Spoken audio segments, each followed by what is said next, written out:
Hello, hello, hello, hello. Good morning, good evening, good afternoon. We are broadcasting from Southern California in the USA. It is currently 5:47 a.m. Pacific time. It is 2:47 p.m. in Paris, France, 9:47 p.m. in Osaka, Japan, and in Singapore, where we have traders joining us this morning. For us, early evening, 8:47 p.m. in Singapore. Well, Thursday.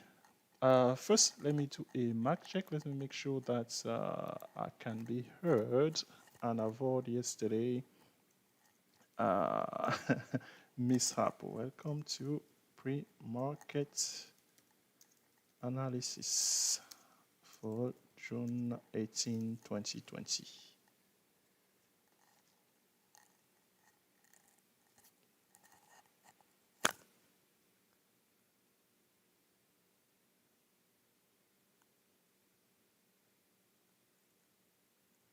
Could we get confirmation, please, in the chat that the sound is able to traverse the universe and get into your device successfully?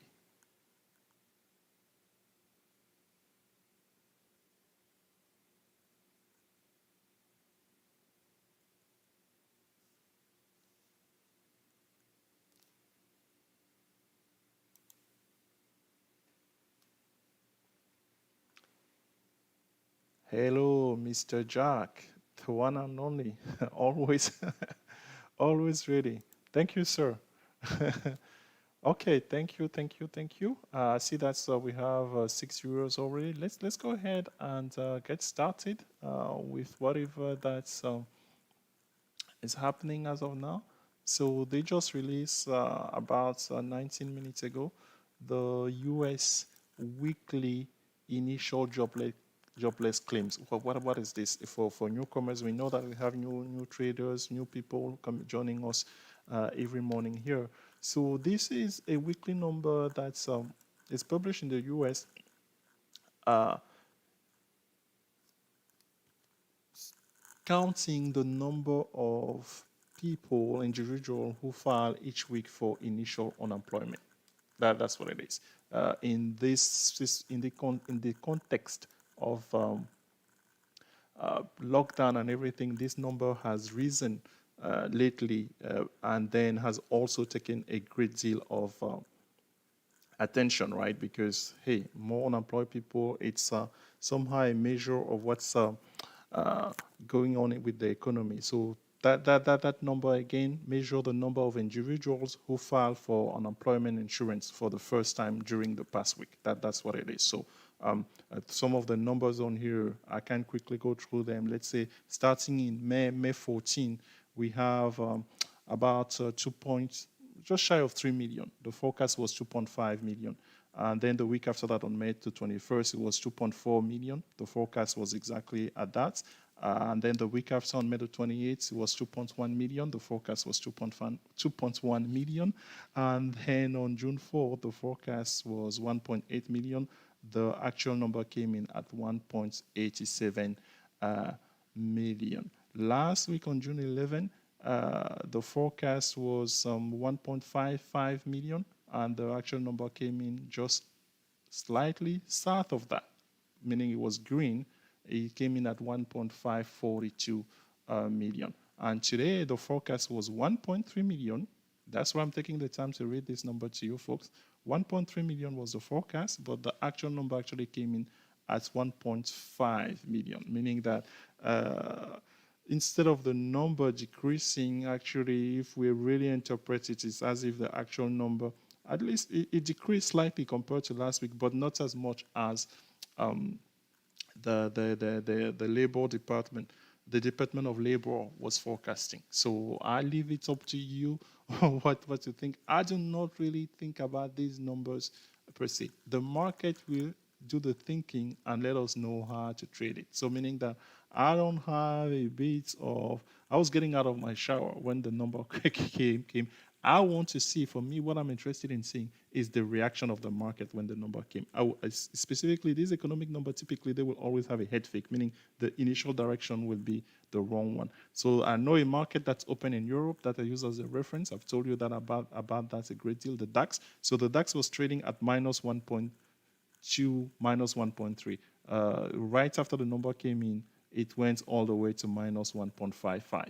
And then since then, it has as if we have been rallying. Same thing with the US market. SPY was down minus 0.8, and since then they are rallying. QQQ was red. Now, as you see now, QQQ is hovering over the positive territory here, folks. That's the type of shenanigans or madness that if you are locked into, if the numbers are bad, the market's going to go red. Welcome to the bizarre world in the US. So bad numbers, it's exactly most of the time in this market, they will turn into a rally. So, and then you're going to be asking yourself, that doesn't make sense. It doesn't matter, folks. It doesn't matter.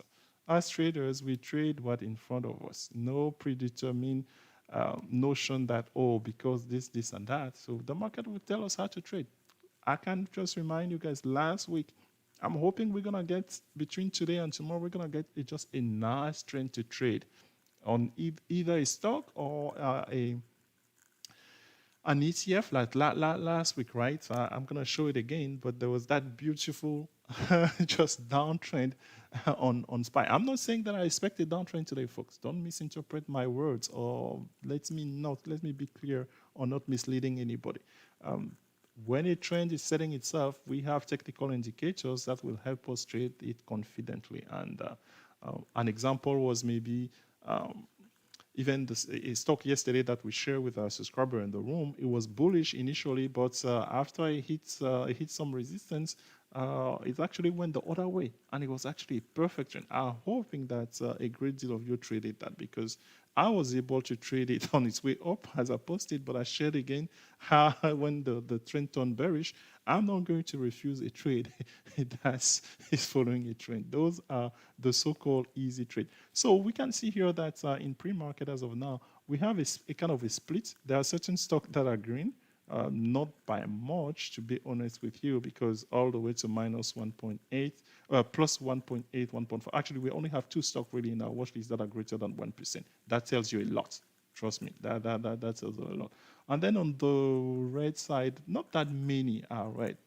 Like I can highlight JD here. I believe they had the IPO in Hong Kong. So one would think that's a bullish event, right? But JD is losing minus 2%. So keep an eye on JD because it definitely creates an opportunity for day trading. JD has been moving a lot lately, meaning that you have been getting $2 in either direction on JD. $2, my friend, on a Thursday. My advice will be to trade it on weekly option. So it gives you a direction, follow it, and until it reverses. And when it confirms in the other direction, follow it again, and you will get 2 trades for the price of 1. You heard it here on Successful Trading. So that happened actually on Tuesday. Yeah, on Fair Tuesday. You want me to show you? I can do that. I can show. I would gladly show you. JD traded in both directions. So on Tuesday. So I switched my screen. So let me make sure that it settles a little bit. So, and then I'm going to go to Trading View.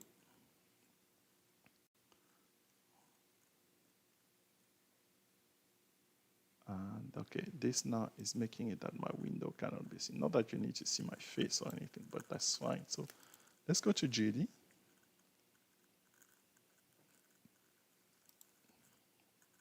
So I have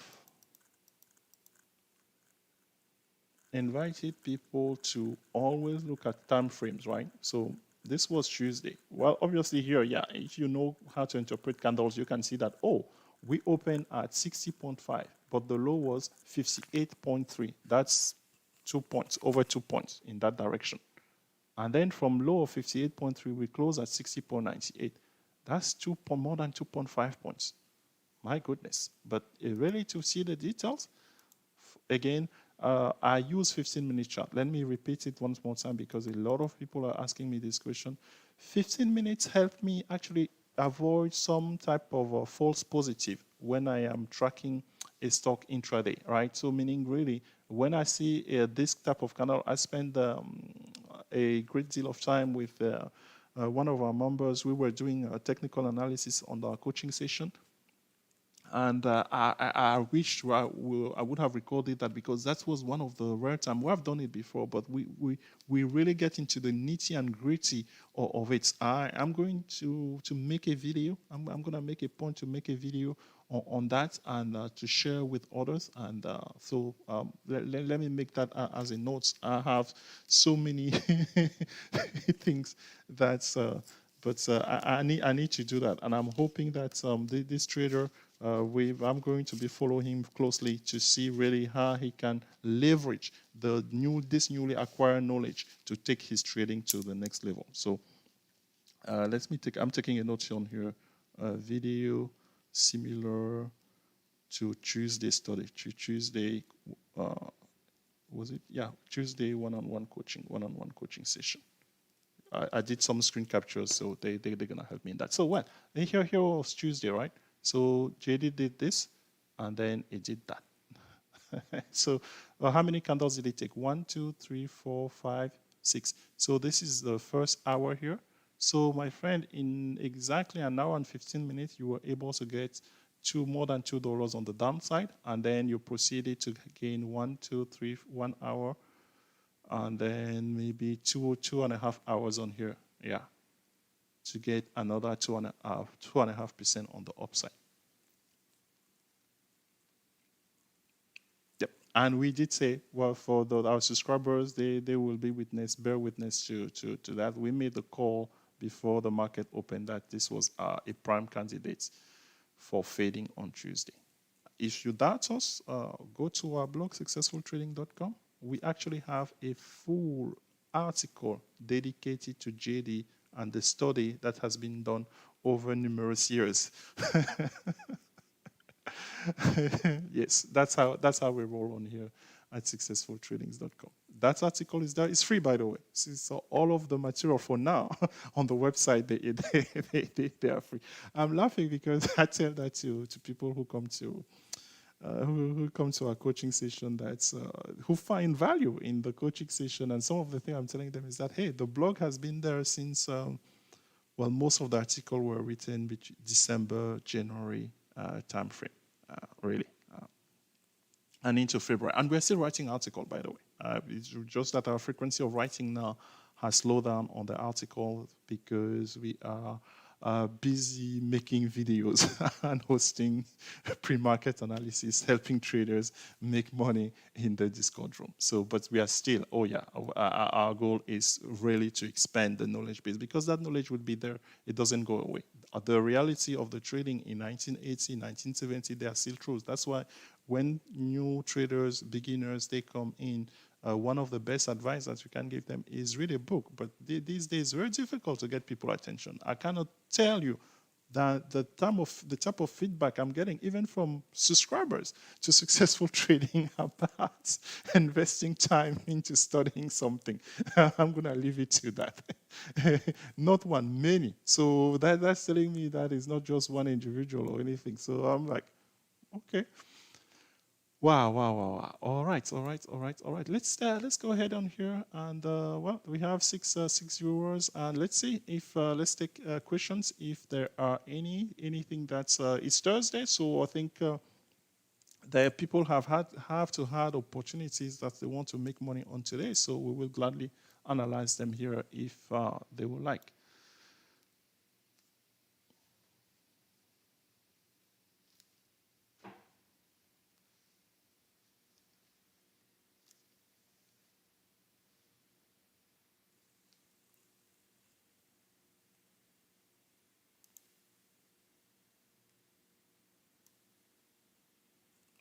So the floor is yours, folks. So if you have a question, go ahead and type it in the. I know it's early because I can gauge by the number of viewers who are here. So maybe let's do a reset.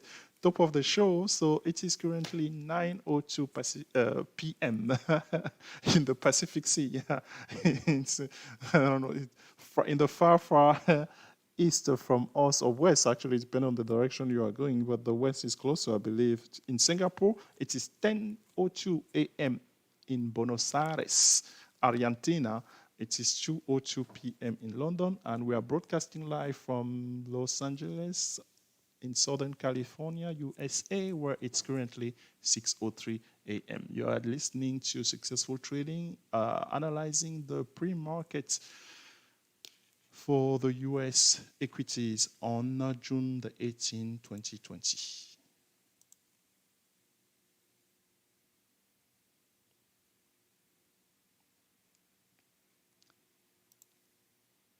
And the equity markets on here, after hovering for a while, SPY is now retreating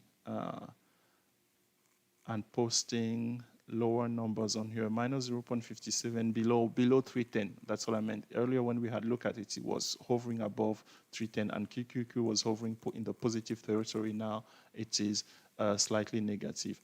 The IWM, the Russell 2000, a small cap ETF, it's trading at minus 0.9, just a tad bit above 140. This is really has been the struggle, right? IWM did not quite get the V-shaped recovery of the order. So let's go through that here because that's something that we have highlighted. So you have this V-shape here. Sorry, drawing hasn't been my thing, but this blue line shows you a kind of V-shaped recovery for the techs, right? And right now, the techs are not that, they're actually trading above the previous all-time high again, which was December 19, 2020. Keep that date in mind.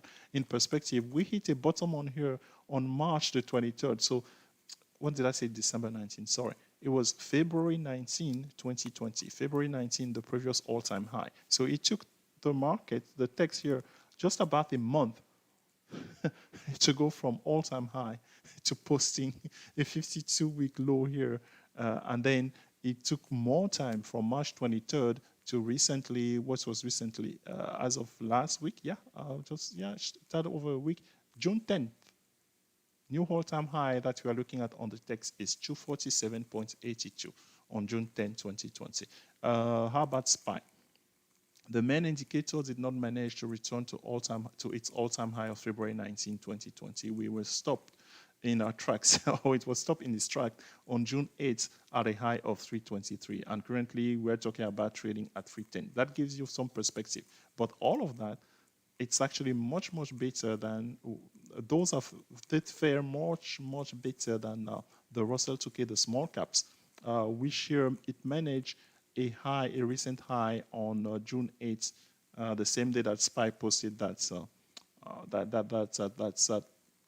I don't know, end of the rally or whatever you want to call it, because we don't know at this stage, and that was 153.39. The previous all-time high was established again on February 19 at 169. So just as a point of reference on here, that 153 on June 8 represents about 78.6% of the Fibonacci retracement on the Russell 2K.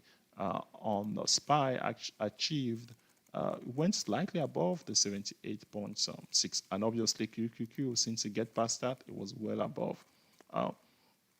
It fully retraced. So QQQ fully retraced.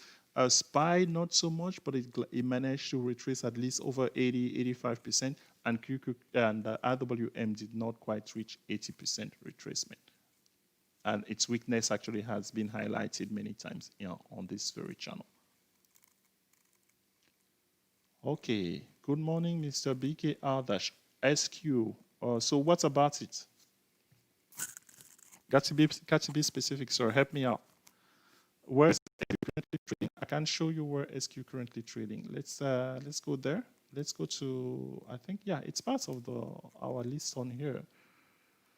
So let's take a look at SQ.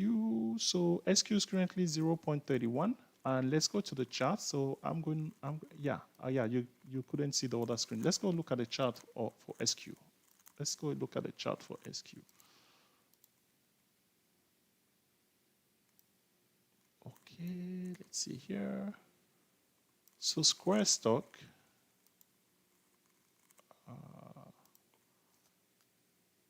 okay, let's take a look at the weekly. Okay, so this is the candle that SQ has done this week. SQ has gone from $84 to, well, they're saying $100. I mean, that print of 100, it barely touched it. So yeah, I mean, yeah, so SQ has gained $16. And then it retreated yesterday after I hit that 100. So how do we see that? We can go to the 15 minutes or to the hourly, it doesn't matter. So the 30 minutes. So immediately after hitting that 100, it actually provided an opportunity it went down because it broke above a major technical. So if anybody guess as of now, has it found support here?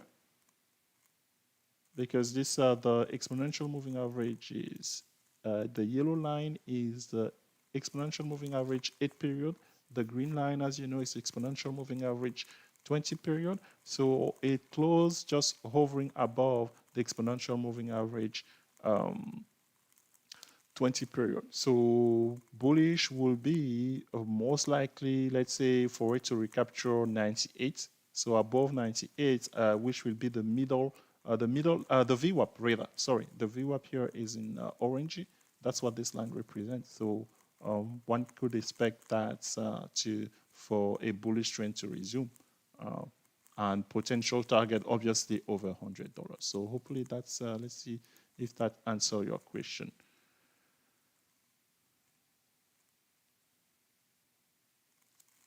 Okay, so hi Telex, greeting from Southern California, Beto. So welcome, Beto. How did you hear about us, sir?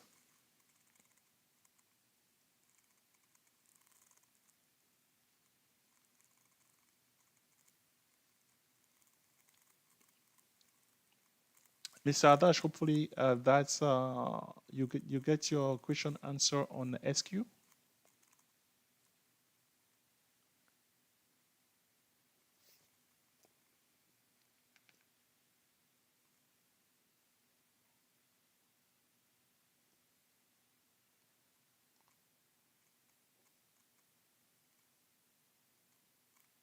SPUX, SPUX, SPUX.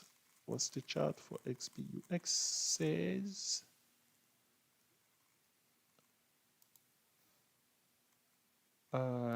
Let's us take a look at the weekly. So far this week, SQS has moved from 74 to 78. So the trend has been bullish, gaining about $4.50.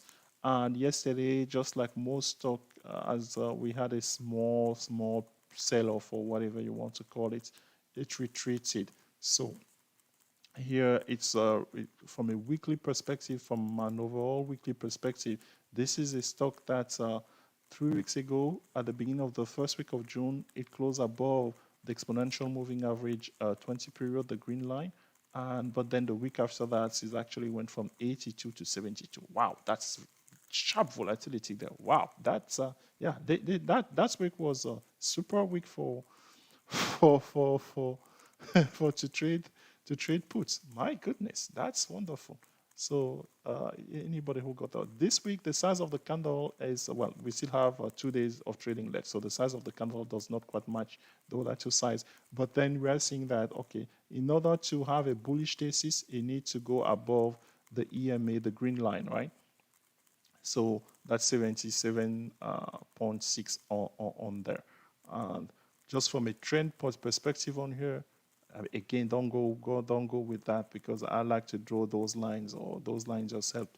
So I'm this this reverse parable on here. So price could be coming down further. So in terms of, depends on your timeline, sir. So really, if let's say you have a long-term timeline, if this thing breaks 72, it's all fair. But then again, it can just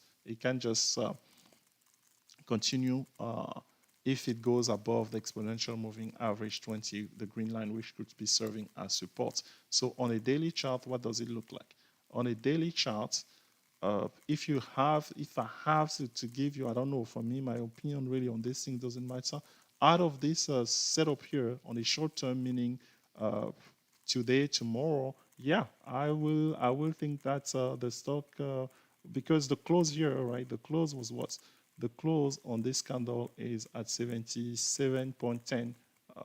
The VWAP is 77.36. So yeah, as long as, but we are well below the 2 moving average. So my short-term analysis here, or I don't know, opinion or 2 cents, is that yeah, I will trade puts as long as we remain below 77.7, which is the 2 lines, the yellow line, exponential moving average 8, and the green one, exponential moving average 20 period.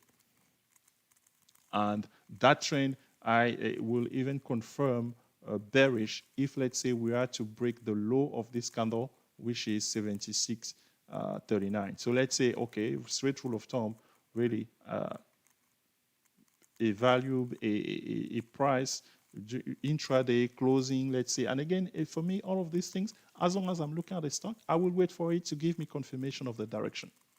How? I'm using my technical analysis indicators. So the moving averages, the VWAP, that will tell you exactly how to trade a stock at any given time. So I'm not sure why traders sometimes, you don't need to rush into a trade or anything. You can even automate a trade to say, hey, I want an alert, so let's do that live. So this is something that we have taught people, but it's something that you need to practice, right? So you need to practice that so what's the low here? The low here is 76.39. So for us, we're going to say, let us know when it goes below 76, 76.25, for instance. Oops. 76.25. Yeah, and then buy to open puts. I'm hoping you'll perform your analysis, my friend, to know what target, what's your strike is based on your timeline and everything. I'm just talking generally here in how I will go and about analyzing this. So if I'm interested in trading a stock, the first thing that I'm going to do, I'm going to put an alert on it. I'm going to do my homework and put an alert on it. You will be surprised how, I wouldn't say, it seems to be a challenge for a lot of traders based on the feedback that I'm on that. It's one thing not to have the knowledge, but when you have the knowledge, how about the willingness or to see value into perfecting your craft in that manner? So my alert is set, and TradingView that I use will send that to my email on my phone. So wherever I am, I have that alert. I can act on it. All right. So word of mouth. Okay. Beto, word of mouth. Beto said he heard about us from word of mouth. Who possibly can be talking in Southern California about this little unknown successful trading? Please, I would like to find more, Mr. Beto. I think I've seen some of your comments on our YouTube channel, but you never expressed to me that you were from Southern California and word to mouth. So please tell the world as we are live, word to mouth. So meaning that we are to know somebody in common. Southern California is a small area. I've only been living here in SoCal for how long now? 20 years. Okay, folks. Let's see. I think let's see. Let's do a final check on the evolution of the pre-market here and some of the indexes. So for that, I need to switch back the screen to the other one.